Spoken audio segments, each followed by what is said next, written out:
আপনি যদি নিজেকে ভালোবেসে থাকেন তাহলে আপনি ইবাদত করবেন। আপনি যদি নিজেকে ভালোবেসে থাকেন তাহলে আপনি নামাজ আদায় করবেন, কোরআনে পাকের তিলাওয়াত করবেন। আপনি যদি নিজেকে ভালোবেসে থাকেন মিথ্যা বলা থেকে বেঁচে থাকবেন।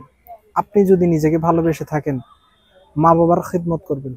আপনি যদি নিজেকে ভালোবেসে থাকেন আত্মীয়দের খোঁজ খবর নেবেন, আত্মীয়তার সম্পর্ক ভালো রাখবেন। কারণ দুনিয়া ক্ষণস্থায়ী, আখিরাত হচ্ছে চিরস্থায়ী।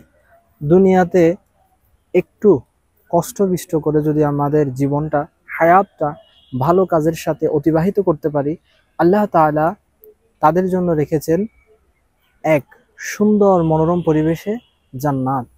যারা আল্লাহ তার রসুলের সন্তুষ্টিমূলক কাজ করবে তাদের জন্য।